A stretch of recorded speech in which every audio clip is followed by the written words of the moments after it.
大家好，欢迎来到原始 Real Original， 我是 Kinda。那今天视频要讲的是呢，为什么你什么都懂，却在深度交流时力不从心？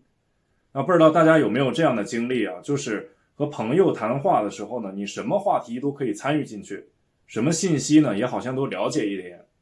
但是如果这个话题需要一些深入见解的话呢，你却又讲不清楚，答不上来。那今天我们就来聊一聊这个话题。那我相信大家一定都听说过一句话呀，这句话我们耳熟能详，叫做 Knowledge is power， 知识就是力量。那我相信大家也都很认可这句话呢，所以我们平时呢很喜欢在互联网上获取各种信息，并且期待呢它在未来能对我们有所帮助。那我们多学一些呢肯定是没有错的，哪怕这个知识我短期内用不上，但是它一定会在将来的某一天发挥作用，所以能多知道一点就多知道一点。那现在让我们来想象一个场景，假如你醒来时躺在一大片空地上，你不知道自己在哪里，于是呢你就环顾四周，发现这里有一种可以反光的石碑，那么石碑上面呢刻着字，于是呢你就起身走到这个石碑前呢驻足观看。但是当你看到一半的时候呢，这个石碑突然发出了一道非常漂亮的光，那你顺着这束光看去呢，发现不远处还有一个石碑，这个石碑更加漂亮，上面刻了更多的字。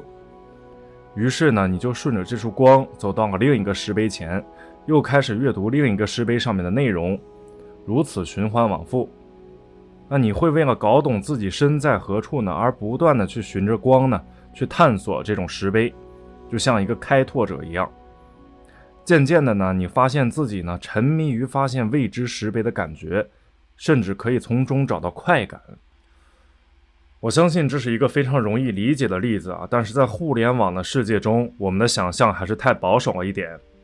那一块石碑呢，可不仅仅只发出一道光，它往往会发出更多道光。而说到这里呢，我相信大家也已经猜到了，那石碑呢，就是你最开始想要在网上搜寻的内容。而光呢，就是网页中的链接，你不断的在链接中穿梭跳跃，最后成了一个穿梭者，忘记了来这里的目的。互联网上的信息呢，庞大繁杂且质量不一，而且在这个智能设备的时代，还会有许多 App 去给你推送信息，让你去被动的接受各种各样的资讯。或许我们打开手机电脑想要查点什么的时候呢，最开始的出发点是获取自己真正想要的信息，定位到自己真正想要的知识。但是在这个过程中呢，你会不可避免的接受到其他的信息，把你往别的地方去带，浪费掉你的时间。那就变成了呢，你花费大量时间呢，只是点击链接，但是每个链接每个网页只看一点点，而不是浏览你真正想要的东西。那我们可以再来想一想，这种场景在现实生活中存在吗？那我想大家一定都有为了一个特别的展览呢，而去博物馆或者美术馆的经历。那不知道大家有没有注意到呢，在参观的时候呢，可以读完文物介绍再往下走的人少之又少，大多数人呢都是随便看一看呢就继续往下走了。也许呢这个展览确实有你想要的那一幅画，但是呢你也没有分配给他太多的时间。那讲到这里呢，可能就有很多朋友要问了，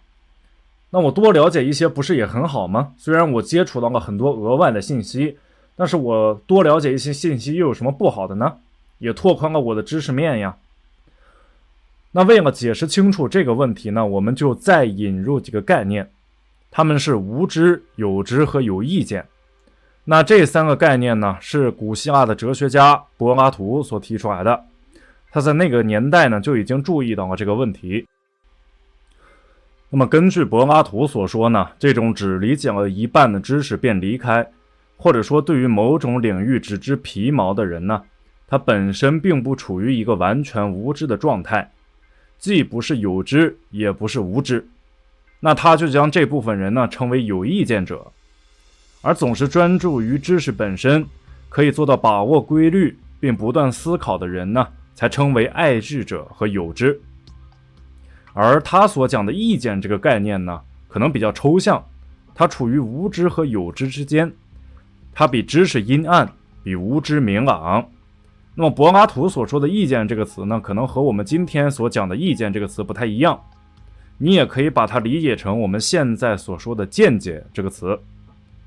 那么当你习惯了在信息中来回跳跃，并把这种行为当作一种学习知识的方式时，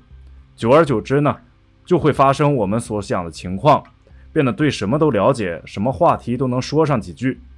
但是呢，你却离更深层的知识和规律越来越远。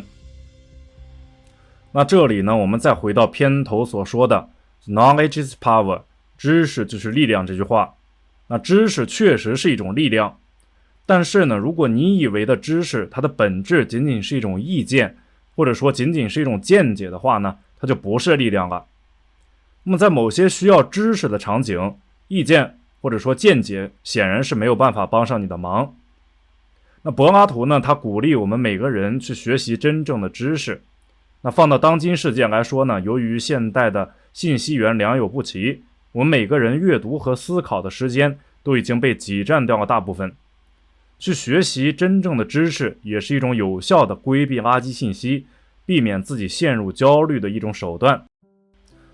但这里我们还要提一句啊，就是柏拉图他所讲的知识呢，和我们今天在大学里所学到的专门知识，它是两种概念，是不太一样的。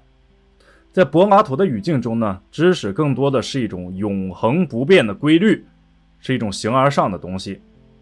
但虽然把握规律呢，对我们每个人来说颇有难度，但我也希望大家可以在平时的生活和学习中呢，更多的往这个方面去靠拢。好，最后我们来做一个总结。如果你想学习到真正的知识呢，你就应该避免这种在浅层概念中来回穿梭的行为，而付出更多的时间和精力，专注在你想要学习的内容上，对他们做更深层的挖掘。而如果你现在已经对很多事情有了这种见解性的了解、见解性的理解，那就应该从中筛选出你自己真正想要的内容，做更深度的理解，培养自己对信息进行深入理解的习惯，而不要再把大把的时间花费在了解泛化的信息上面。好，那看完了这期视频呢，我相信大家一定对知识这个概念有了更加丰富的理解。那是做一个有意见的人呢，还是做一个有知识的人？我相信大家在心中呢也有自己的判断。那这个频道呢，主要会更新一些关于哲学、社会以及政治方面的内容。如果你喜欢我的内容的话呢，请点击订阅并打开旁边的小铃铛。或者如果说你有想看的内容的话呢，也欢迎在评论区给我留言。那谢谢大家的观看，我们下期再见。